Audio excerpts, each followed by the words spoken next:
আমি প্রথমেই আপনার কাছে যেটা জানতে চাই, ডক্টর ইউনূস সম্প্রতি লন্ডন থেকে ঘুরে গিয়েছেন এবং লন্ডনে একটি সাক্ষাৎকারে উনি বলেছেন যে আওয়ামী লীগের কর্মকাণ্ড নিষিদ্ধ করা হয়েছে, আওয়ামী লীগকে ব্যান করা হয়নি।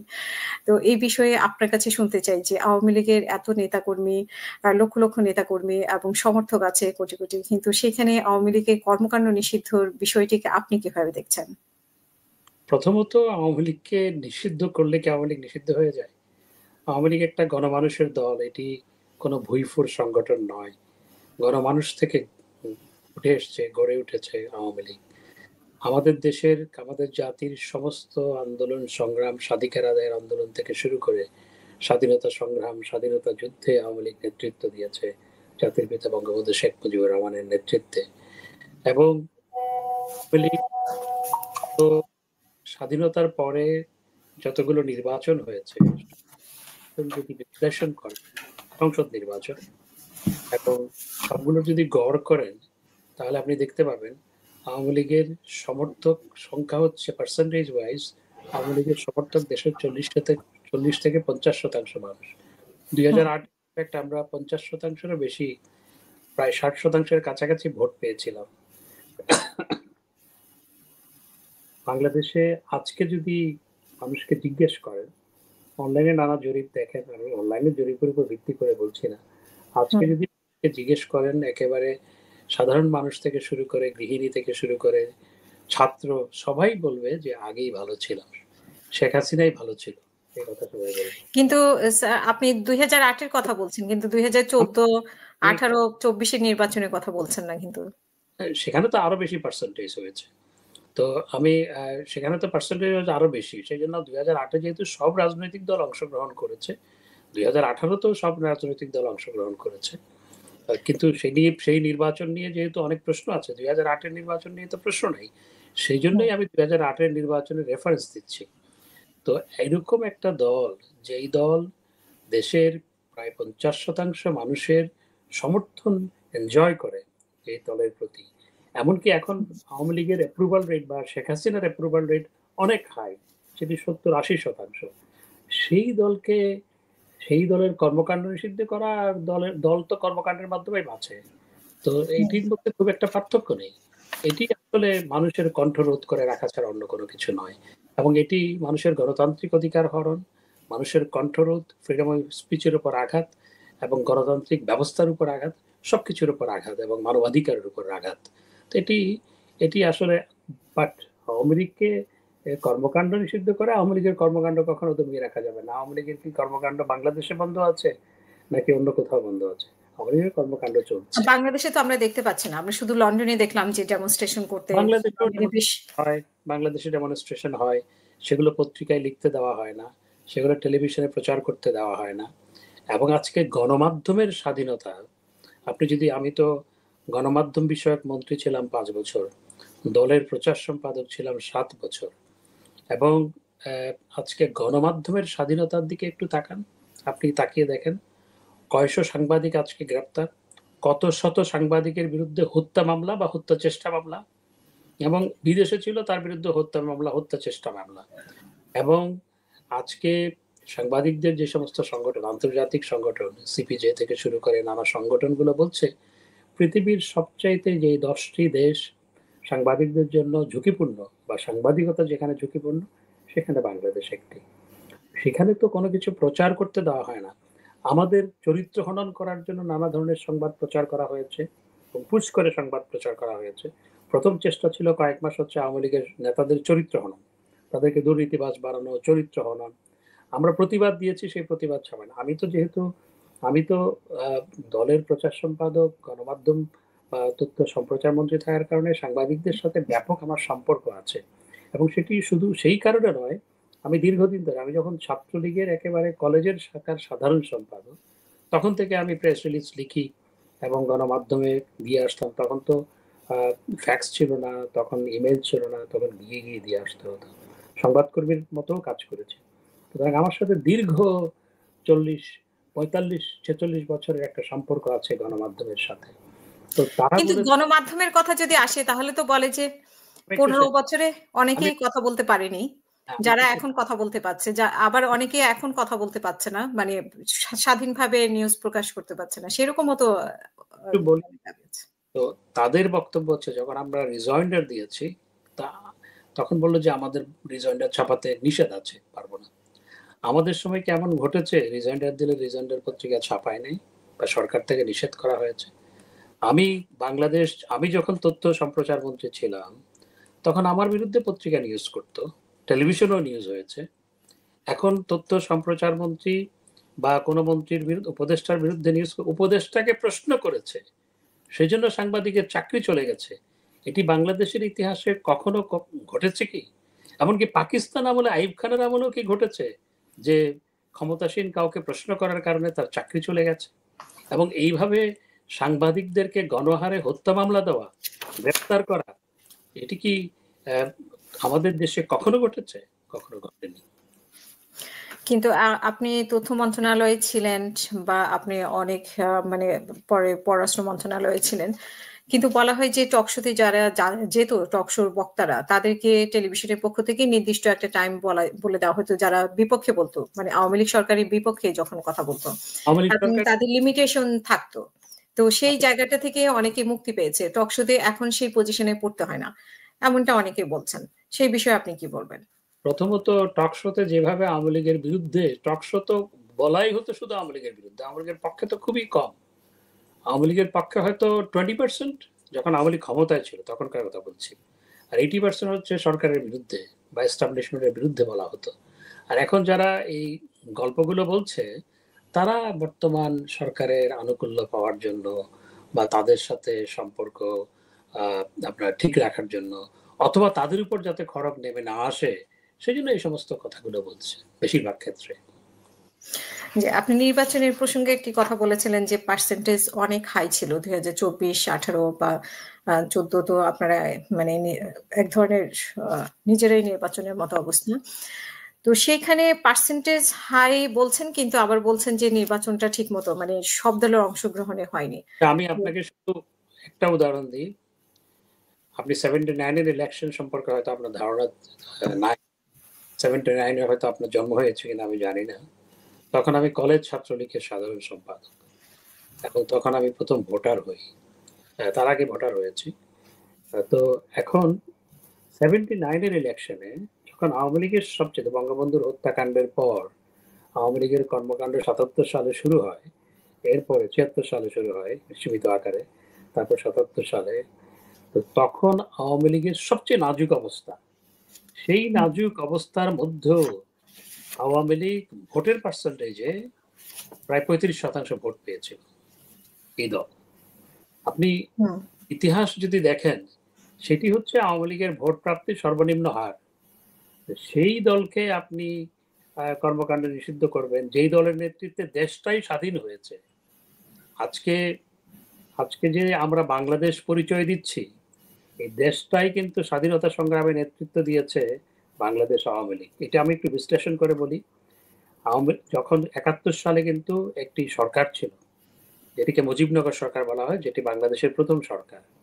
সেই সরকারের রাষ্ট্রপতি ছিলেন জাতির পিতা বঙ্গবন্ধু শেখ মুজিবুর রহমান, উপরাষ্ট্রপতি ছিলেন সৈয়দ নজরুল ইসলাম, প্রধানমন্ত্রী ছিলেন তাজউদ্দিন আহমেদ।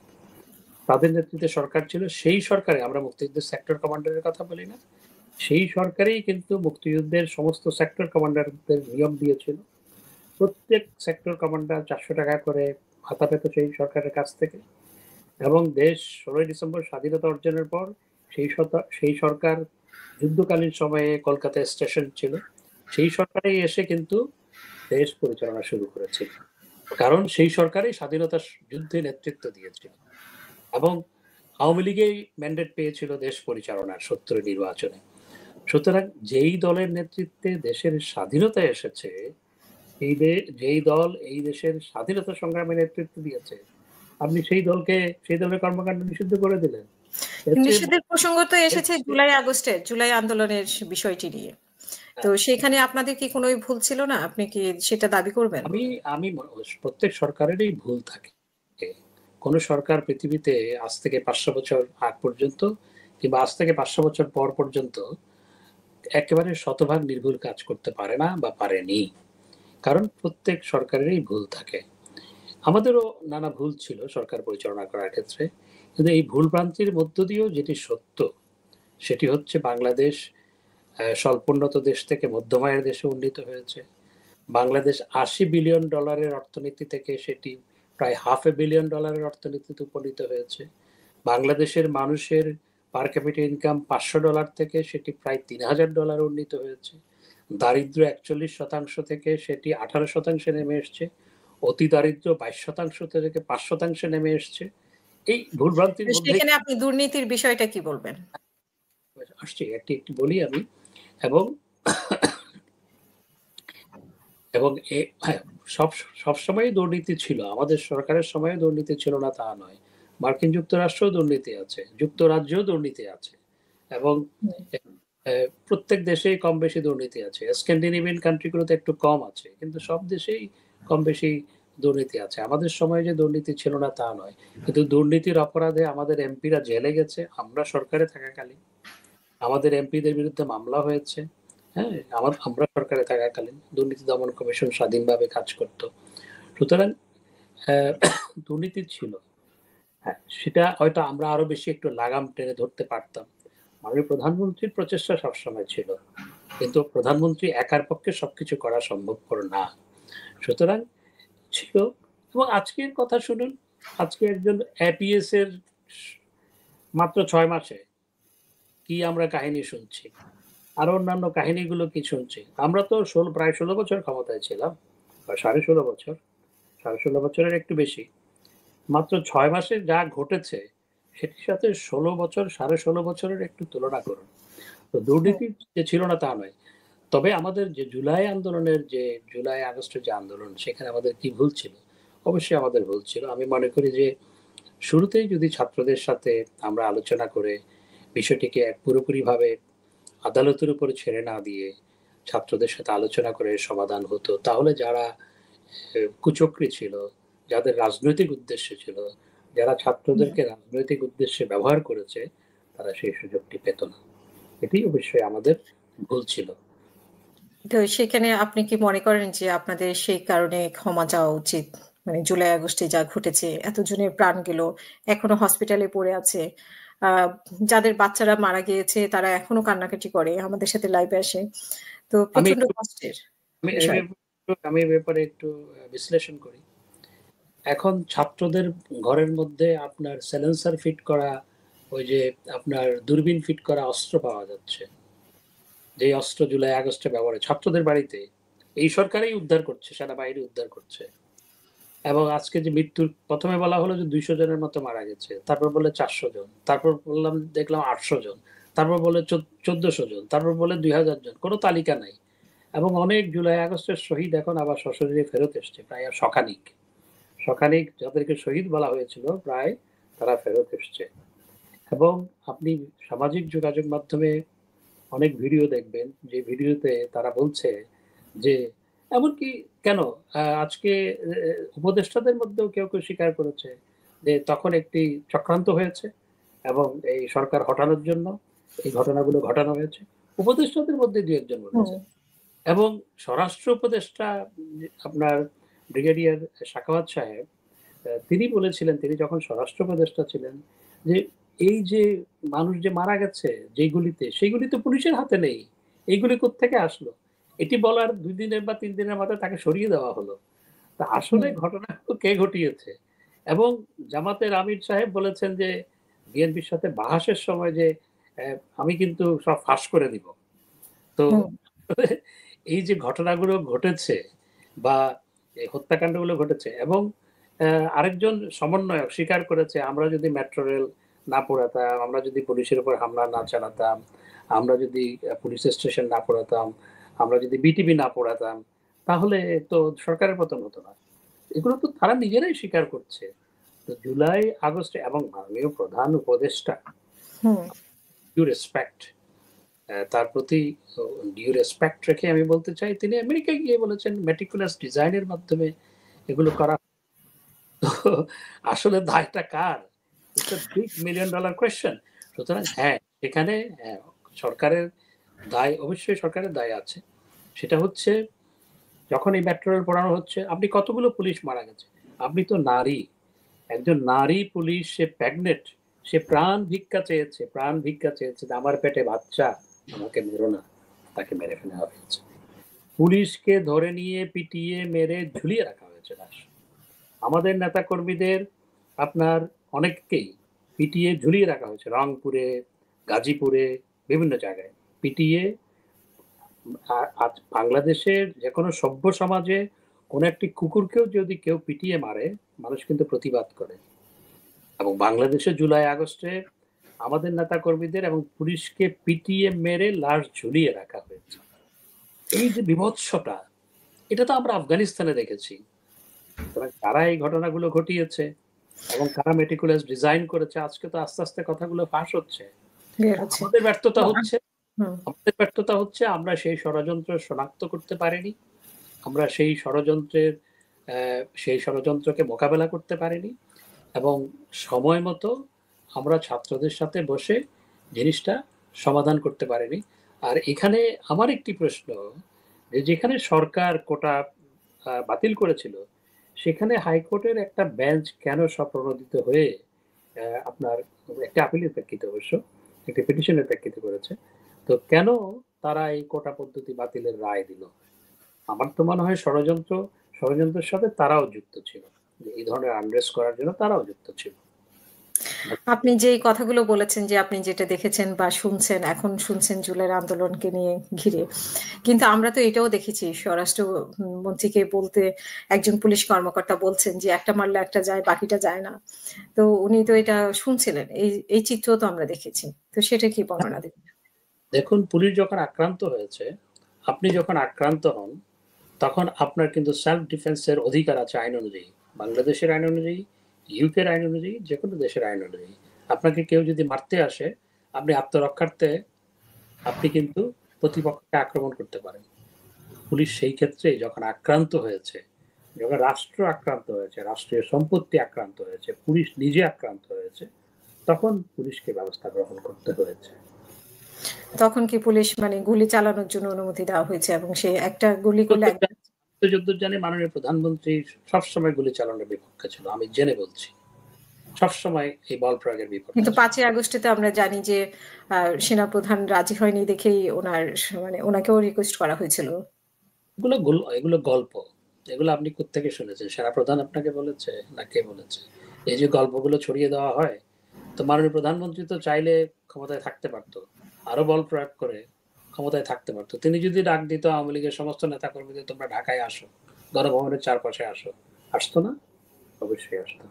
মাননীয় প্রধানমন্ত্রী আমাকে নিজে বলেছেন যে আমি এই ধরনের রক্তপাতের মধ্যে ক্ষমতায় থাকতে চাই না, আমাকে নিজে বলেছেন। সুতরাং তিনি যদি চাইতেন, তিনি কিন্তু আরো বল প্রয়োগ করে ক্ষমতায় থাকতে পারতেন। তিনি চান নাই দেশে এই হানাহানি অব্যাহত থাকুক, সেজন্যই তিনি ক্ষমতা ত্যাগ করার সিদ্ধান্ত গ্রহণ করেছিলেন, যদিও বা তিনি আনুষ্ঠানিকভাবে পদত্যাগ করেন নাই।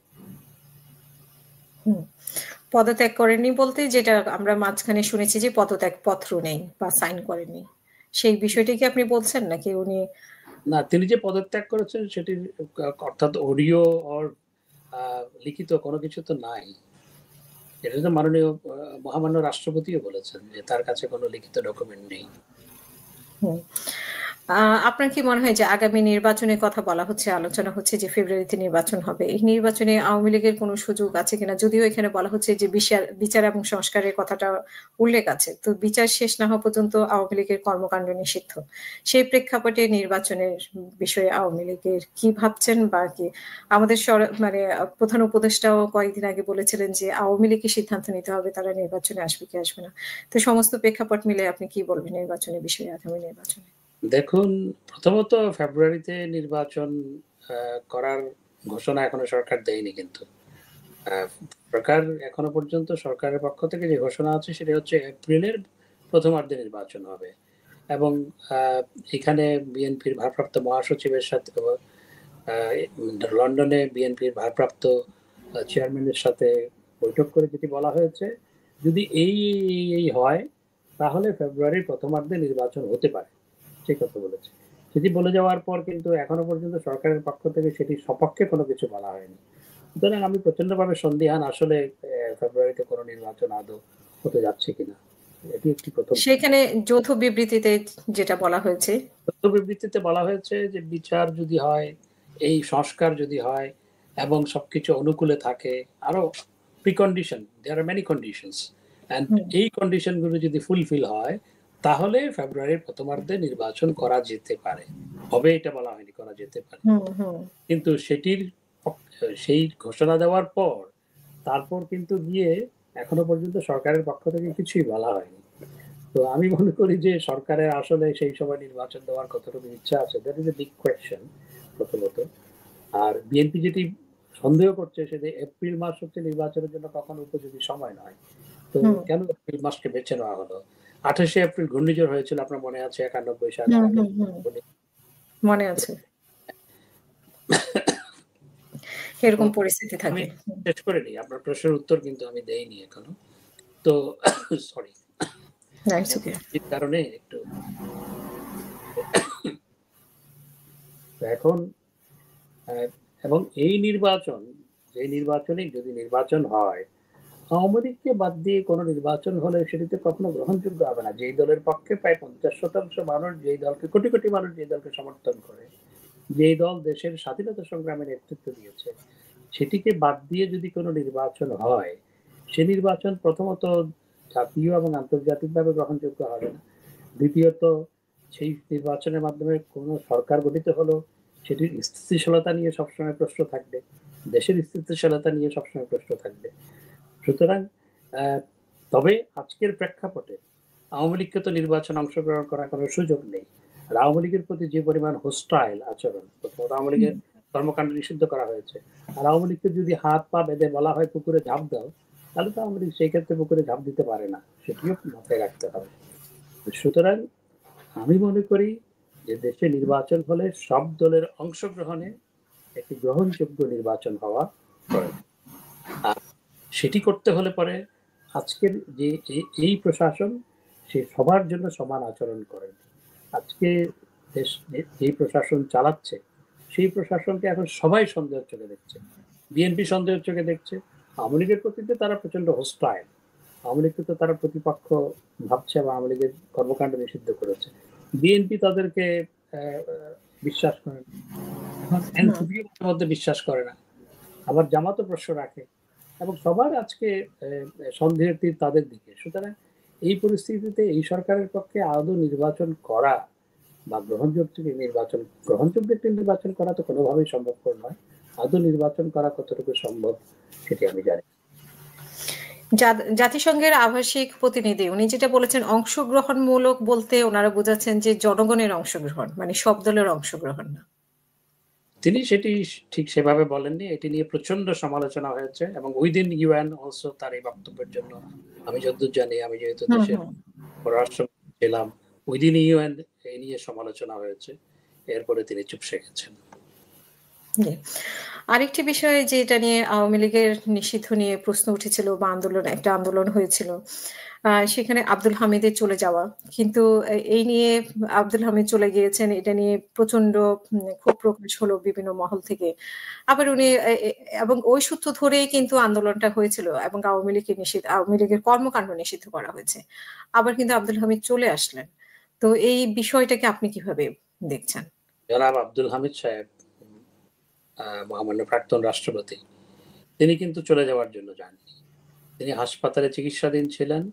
তিনি চিকিৎসা নেওয়ার জন্য ডাক্তারদের পরামর্শে তিনি চিকিৎসা নিতেই গিয়েছিলেন। তিনি পালিয়ে যাওয়ার জন্য যাননি। পালিয়ে যাওয়ার জন্য গেলে উনি এয়ারপোর্ট দিয়ে যেতেন না, এবং কারণ আব্দুল হামিদ সাহেবকে লুকিয়ে এয়ারপোর্ট দিয়ে নেওয়ার কোনো সুযোগ নাই। তো সুতরাং উনি কিন্তু চিকিৎসার জন্যই যাচ্ছিলেন। কিন্তু সেটি নিয়ে যেভাবে একজন সাংবাদিক প্রশ্ন করার পর, আমার প্রশ্ন হচ্ছে যারা যে সমস্ত সাংবাদিক এ নিয়ে আপনার পত্রপত্রিকা লিখেছেন, তারা সেভাবে লিখলেন কেন? আর দ্বিতীয়ত, এই সাংবাদিকদের প্রশ্ন এবং লেখালেখির প্রেক্ষিতে স্বরাষ্ট্র উপদেষ্টা যেভাবে রিয়াকশন দিলেন, এটি তো অনভিপ্রেত। এখন আব্দুল হামিদ সাহেব প্রমাণ করেছেন যে তিনি আসলে পালিয়ে যাওয়ার জন্য জানি, তিনি চিকিৎসার জন্য গিয়েছিলেন এবং তিনি চিকিৎসা শেষ করে দেশে চলে এসেছেন।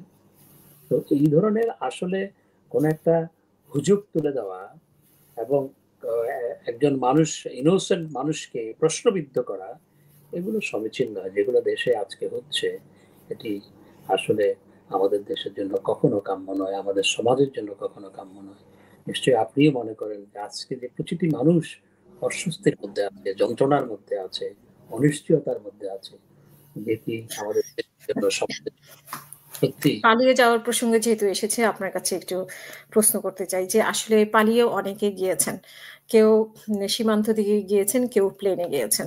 তো সেই প্রসঙ্গে মানে অনেক কড়াকড়ির মধ্যে যারা এয়ারপোর্ট দিয়ে পালিয়ে গিয়েছেন, কিভাবে গেছেন? তার মধ্যে আপনিও একজন যে পালিয়ে না, আপনি চলে গেছেন দেশের বাইরে। আ তো সেটা আসলে কিভাবে সম্ভব হয়েছে? আমি কখনো এয়ারপোর্ট যাইনি। এই গল্পগুলো কিছু, কিছু সাংবাদিক সাজিয়েছিল। আমি ঘটনাটা বলি। আমি আমার ওয়াইফের সাথে ফোনে কথা বলেছি। কথা বলার ৫ মিনিটের মধ্যে সে টেলিভিশনে দেখছে আমাকে এয়ারপোর্টে গ্রেফতার করেছে। হুম, সে আমাকে ফের ফোন করলো। বলল যে, "তোমাকে নাকি এয়ারপোর্টে গ্রেফতার করেছে। তুমি আসলে ভালো আছো?" আমি বললাম, "আমি তো এয়ারপোর্টেই যাইনি।" আমি তো টেলিভিশন দেখছি না তখন। আমার ওখানে টেলিভিশন ছিল না, আমি যেখানে ছিলাম। তো হুম, বলল যে, "তুমি কি আসলে কি ভালো আছো?" আমি এয়ারপোর্টে যাইনি। আমাকে গ্রেফতার করার প্রশ্ন আসবে কেন? এই যে কতগুলো আগের ফুটেজ দিয়ে এরকম একটা নিউজ করা, এই অর্বাচীনের মতো যে সমস্ত সাংবাদিক এগুলো করেছে, আজ পর্যন্ত আমাকে জবাব দিতে হয় এগুলোর। আর আমি অত বোকা নয় যে আমি সেই পরিস্থিতিতে আপনার এয়ারপোর্টে যাব। যেখানে আমার ফোনেই আমি বন্ধ রেখেছিলাম। আমার সমস্ত ফোনগুলোই বন্ধ ছিল। এমনকি ফোন সেট আমার সাথে ছিল না। আমার যে রেগুলার ফোন সেট সেগুলো আমার কাছে ছিল না। কারণ ফোন সেটের মাধ্যমে ফোন বন্ধ থাকলেও ফোন সেটের মাধ্যমেও আপনি কোথায় আছেন সেটা ট্র্যাক করতে পারে। হুম। সেজন্য এমনকি আমার ফোন সেটও আমার সাথে ছিল না। বলছে যেখানে আমি আমার ফোন সেট আমার সাথে রাখিনি সেখানে আমি এয়ারপোর্ট কি জন্য যাব? এই যে গল্পগুলো বানানো, একেকটা গল্প আমাদের বিরুদ্ধে নানা গল্প সাজিয়ে পত্র-পত্রিকায় যেভাবে আমাদের চরিত্র হনন করা হয়েছে, আমি আম আ একটু নিশ্চয়ই পরিস্থিতির পরিবর্তন হবে। এগুলোর তো আমি যদিও বা প্রত্যেকটিরই জবাব দিয়েছি।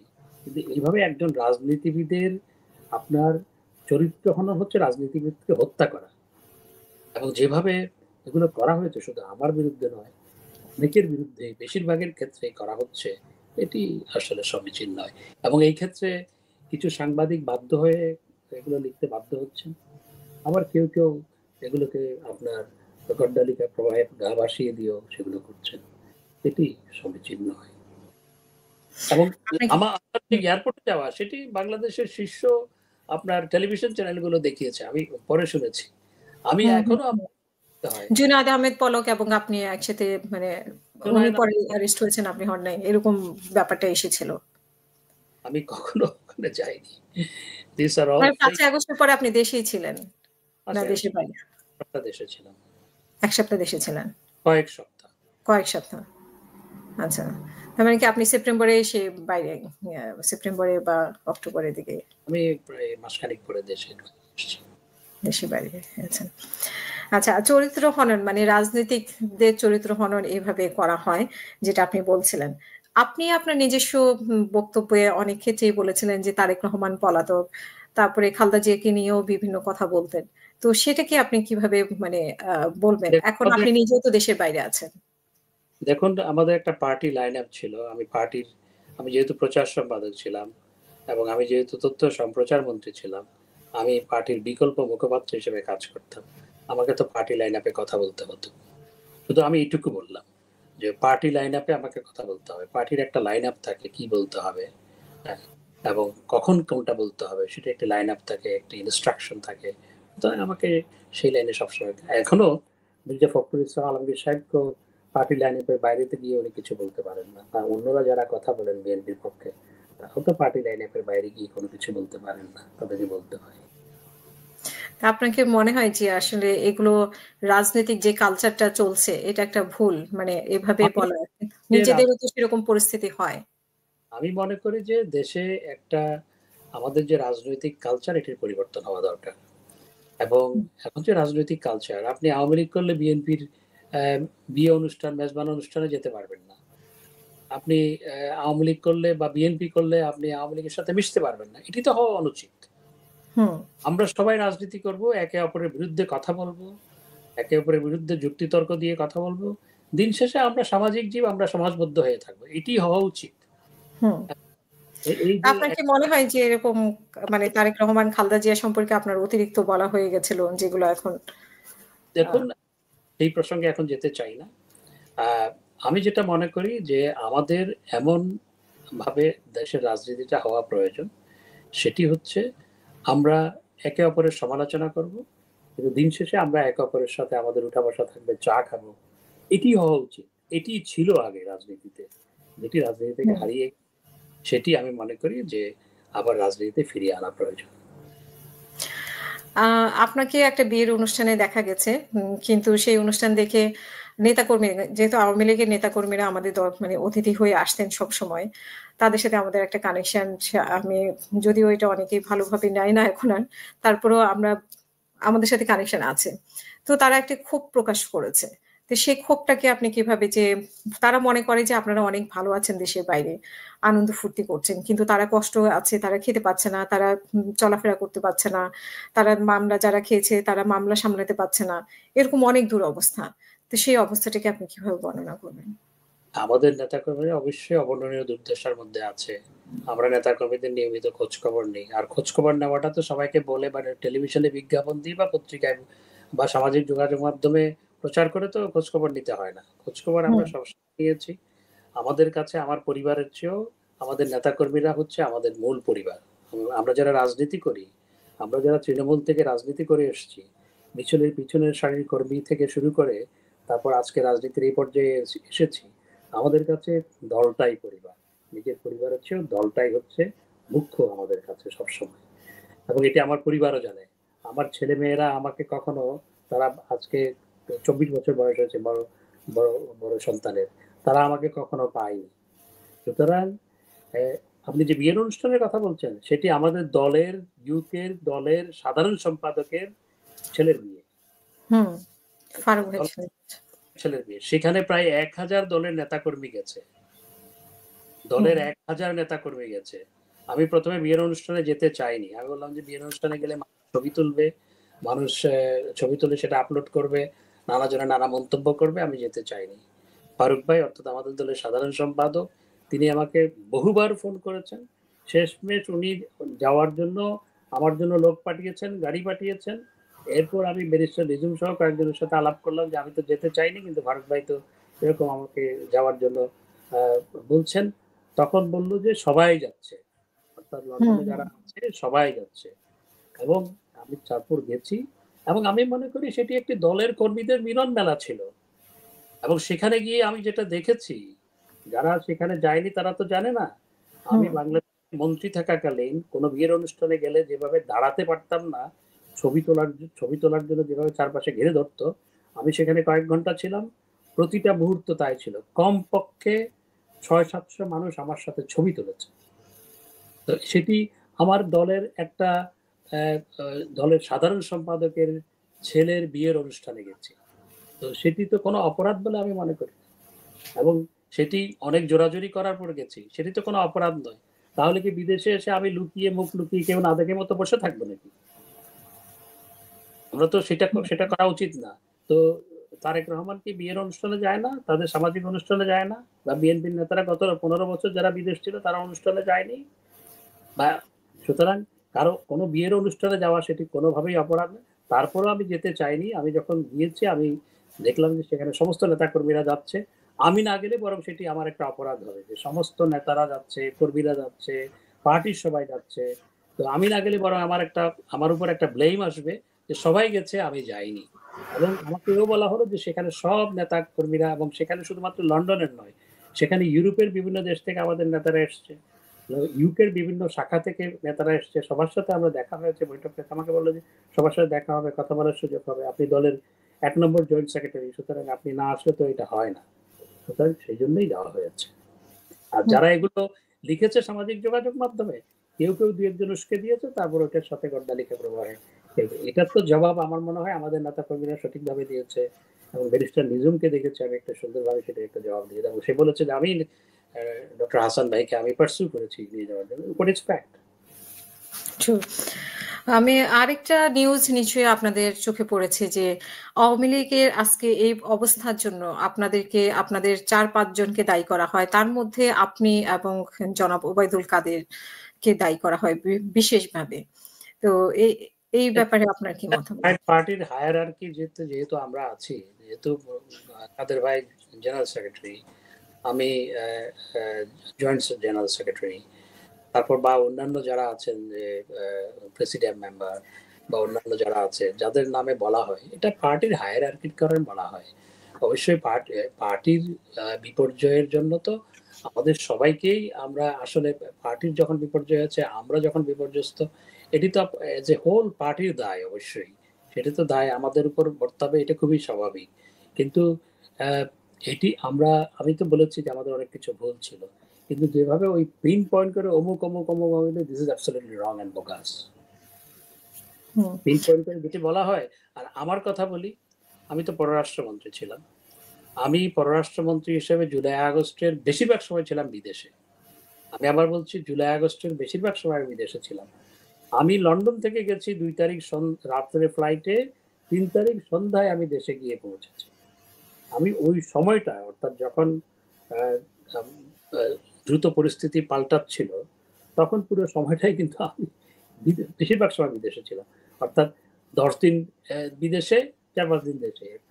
রাষ্ট্রমন্ত্রী হিসেবে আমাকে আসতে হয়েছে, এবং তখনও এসছি, সেটিও এই আন্দোলনের প্রেক্ষিতে। অর্থাৎ এখানে আমার ইউকের ফরেন মিনিস্টারের সাথে আমার মিটিং ছিল, ইউরোপিয়ান ইউনিয়নের ফরেন সেক্রেটারির সাথে আমার মিটিং ছিল, তারপর দি হেগে আপনার আইসিসির চিফ প্রসিকিউটর করিম খানের সাথে আমার মিটিং ছিল।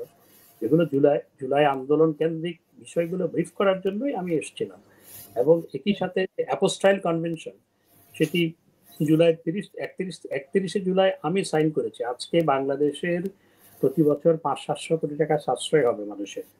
এবং আপনি জানেন যে বিদেশে কোনো ছাত্র আসতে হলে, বিদেশে কোনো কেউ চাকরি নিয়ে আসতে হলে, ফ্যামিলি রিউনিয়ন করতে হলে, তাহলে তাদেরকে আপনার সার্টিফিকেটগুলো বাংলাদেশে টেস্ট করার পর আবার এখানে করতে হতো। এখন থেকে কিন্তু সেটি আর করতে হবে না। এবং সেটির জন্য সাইন করার জন্য ডেট দিয়েছিল 31শে জুলাই, 30 কি 31শে, আমার ডেটটা ঠিক মনে নেই। এবং সেটি মন্ত্রীকে বা প্রধানমন্ত্রীকে সাইন করতে হয় নিয়ম অনুযায়ী। সেই জন্য আমি এসেছিলাম। আমার দেশের আজকে যে অ্যাপোস্টাইল কনভেনশন নিয়ে এই সরকার বলছে আমরা অ্যাপোস্টাইল কনভেনশনে মেম্বার হয়েছি, তোমরা সাইন বাই। এবং মাননীয় প্রধানমন্ত্রীকে আমি জিজ্ঞেস করেছিলাম যে এই পরিস্থিতিতে আমি যাব কিনা। তখন মাননীয় প্রধানমন্ত্রী বললো যে এটা তো অত্যন্ত গুরুত্বপূর্ণ, দেশের জন্য লাভ হবে, দেশের মানুষের জন্য লাভ হবে, ইউ শুড গো। লাইক তো ওই সময়টা, যে সময়ে পরিস্থিতিগুলো ঘটেছে, ঘটনাগুলো ঘটেছে, তখন আমি বেশিরভাগ ক্ষেত্রে বিদেশ ছিলাম। আচ্ছা, 3 তারিখ সন্ধ্যাবেলায় আমি দেশে গেছি। না, এটা আসলে বলা হয় গত 15 বছরের কথাই বলা হয় যে গত 15 বছরে আপনাদের হস্তক্ষেপের কারণে আসলে দলের অনেক ক্ষতি হয়েছে। বিশেষ করে নমিনেশন বাণিজ্যের বিষয়টা সামনে এসেছে বারবারই, যে নমিনেশন বাণিজ্যের কারণে যোগ্য ব্যক্তিগুলো যোগ্য স্থানে যেতে পারে নাই, যারা যোগ্য এবং দক্ষ না তারা এমপি হয়েছে, মন্ত্রী হয়েছে, এমন কথাগুলো আসে আর কি। হয়েছে। আমি তবে নমিনেশন বোর্ডের মেম্বার না। আমাদের দলের একটা নমিনেশন বোর্ড আছে, সেই বোর্ডের আমি মেম্বার না। এবং নমিনেশনের কথা যেগুলো বলা হয়, সেগুলো তো মাননীয় প্রধানমন্ত্রী বা আওয়ামী লীগ সভাপতির সভাপতিত্বে মিটিং হয় এবং নানা রিপোর্ট দিয়ে নমিনেশন দেওয়া হয়। এরপরও যে ভুল নমিনেশন হয় নাই বা অযোগ্য ব্যক্তি নমিনেশন পায় না তা কিন্তু নয়, অবশ্যই হয়েছে। সেগুলো সব দলের ক্ষেত্রেই হয়। যেগুলো গণসংগঠন সেগুলো সব ক্ষেত্রে হয়, সেটি বিএনপির ক্ষেত্রে হয়, অন্যান্য দলের ক্ষেত্রে হয়। এটি কোনো ক্যাডার ভিত্তিক সংগঠন নয় যে এখানে এই ধরনের ভুল হবে না। ভুল হয়, হয়েছে। আওয়ামী লীগের এখন বোর্ডের মেম্বার নই। আওয়ামী লীগের এখন এই পর্যায় থেকে আওয়ামী লীগ আবার কিভাবে রাজনীতিতে আসবে বা দল গোছাবে, সেটা কি আদৌ সম্ভব কিনা আপনার কি মনে হয়? মাননীয় প্রধানমন্ত্রী, বাংলাদেশ আওয়ামী লীগের সভাপতি জননেত্রী শেখ হাসিনা, তিনি দল গোছাচ্ছেন। তিনি প্রত্যেকটি জেলা নয়, একেবারে উপজেলা, ইউনিয়ন পর্যায়ের নেতাকর্মীদের সাথে কথা বলছেন, যোগাযোগ রাখছেন, দল গোছাচ্ছেন। তার মনোবল শক্ত আছে। মনে রাখতে হবে, তিনি বঙ্গবন্ধু শেখ মুজিবুর রহমানের কন্যা। বঙ্গবন্ধু 2 বার ফাঁসির মঞ্চের কাছাকাছি গেছেন, সেখানেও কিন্তু আপোষ করেননি। শেখ হাসিনাও তাই। এবং শেখ হাসিনা অবশ্যই স্বমহিমায় দেশে ফিরে আসবেন, এবং আওয়ামী লীগকে এভাবে দমিয়ে রাখা কখনো সম্ভবপর হবে না। লয়ারের মধ্যে কখন দেয় একটা মানুষ? উকিল নোটিশ দিয়ে কখন দেয়? যখন তার প্রতিবাদের মধ্যে সত্যতা থাকে, তার প্রতিবাদ করার সক্ষমতা থাকে। এমনকি দুর্নীতি দমন কমিশনের পক্ষ থেকেও যখন এই ধরনের নিউজ ছাপানো হয়েছে, আমি লয়ারের মাধ্যমে প্রতিবাদ দিয়েছি। সুতরাং এই ধরনের বোগাস সংবাদ পরিবেশন করে চরিত্র হনন করা, তো সেটিও আজকে মেটিকুলাস ডিজাইনের একটা অংশ। আজকে জয় আর পুতুলের বিরুদ্ধে বলা হচ্ছে, টিউলিপের বিরুদ্ধে বলা হচ্ছে। টিউলিপ বাংলাদেশে যায়নি, টিউলিপের আকাশের ঠিকানায় টিউলিপের নামে চিঠি পাঠানো হয়। এবং এই যে টিউলিপকে যেভাবে আপনার হেনস্থা করা হচ্ছে এবং হয়েছে, সেটির জবাব তো মাননীয় প্রধান উপদেষ্টা ইউকেতে এসে পেয়েছেন নিশ্চয়ই। হ্যাঁ, এবং এই যে এইভাবে, অর্থাৎ পুতুল কখনো বাংলাদেশের এগুলোর সাথে কোনোভাবে নাই, জয় এবং পুতুল দুজনেই, তাদের বিরুদ্ধে যেভাবে প্রপাগান্ডা করা হচ্ছে, তো আমরা তো কিছুই না। তো এই ধরনের প্রপাগান্ডা করে আসলে আওয়ামী লীগকে আপনার প্রশ্নবিদ্ধ করা, আওয়ামী লীগ নেতাদেরকে মানুষের কাছে হেয় করা, সেই পরিকল্পনারই একটি অংশ মাত্র এগুলো। সুতরাং এগুলো আমরা প্রতিবাদ জানিয়ে